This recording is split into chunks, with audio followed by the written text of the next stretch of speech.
ભુજના આપનાનગર વિસ્તારમાં છેલ્લા કેટલાક સમયથી ગટરના પાણી ઉભરાઈને રસ્તા પર તલાવડીની માફક ફરી વળતા હોવાની સમસ્યાએ હવે વિકરાળ સ્વરૂપ ધારણ કર્યું છે। આ બાબતે નગરપાલિકાને અરજીઓ કરવામાં આવી હોવા છતાં આ સમસ્યાનો ઉકેલ ન આવતા વિસ્તારના રહેવાસીઓ દ્વારા પુનઃ ચીફ ઓફિસરને અરજી કરવામાં આવેલ હતી। આ અંગે નગરપાલિકાને રહેવાસીઓ દ્વારા આવેદનપત્ર પાઠવવામાં આવ્યો હતો।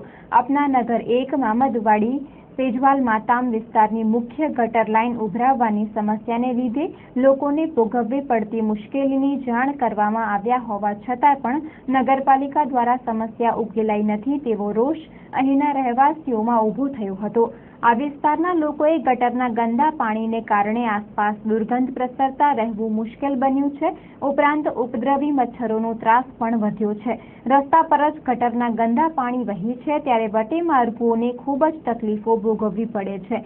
ત્યારે નગરપાલિકામાં આવેદનપત્ર પાઠવવા એકઠા થતા ચીફ ઓફિસર હાજર નહીં હોતા તેઓનો રોષ વધુ ઉગ્ર બન્યો હતો અને વિરોધમાં સૂત્રોચ્ચાર કર્યા હતા।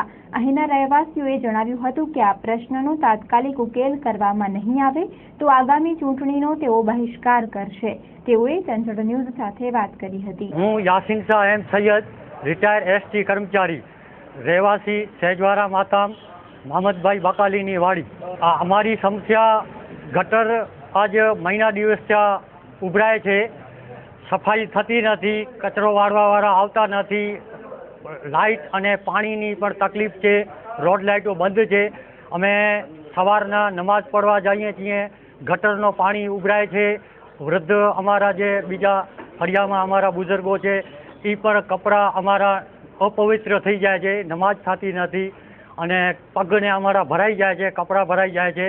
ઘરની અંદર અમે મચ્છરોના ત્રાસથી, દુર્ગંધથી બેસી નથી શકતા। અમારા નાના જે પોતરા પોતરીઓ છે એ બીમાર પડી જાય છે, તાવ આવી જાય છે અને આજે અમે 26/8થી અમે સતત નગરપાલિકાની ઓફિસમાં એકાંતરે આંટો મારી જઈએ છીએ, રૂબરૂ રજૂઆત કરીએ છીએ, તે છતાં કંઈ પણ દાદ આપવામાં આવતું નથી।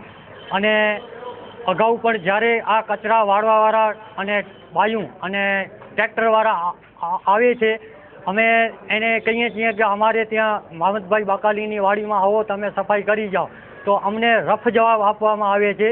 હવે લેડીઝ બાયું છે એને અમે વધુ કહી શકીએ એમ નથી। અમને એમ કહે છે કે અમને સેજવાળા માતામની વર્દી છે, મહમદભાઈ બકાલીની વાડીની વર્દી નથી। આવેદનપત્ર આપવા અમે આવ્યા છીએ, આશરે 45થી 46 ભાઈઓ અમે બધે રહેવાસીઓ, પણ એ સાહેબ હાજર નથી અને અમને એમ કહેવામાં આવ્યો કે 12:30 સાહેબ આવશે। હવે ચૂંટણી આવશે એટલે અમે મતદાનનો બહિષ્કાર કરશું અને અમારો કામ થયો જ નથી, થતો નથી, અમને કોઈ દાદ આપતો નથી, એટલે આવતી ચૂંટણીમાં નગરપાલિકાની ચૂંટણીમાં અમે મતદાર બધા સદંતર એનો બહિષ્કાર કરશું।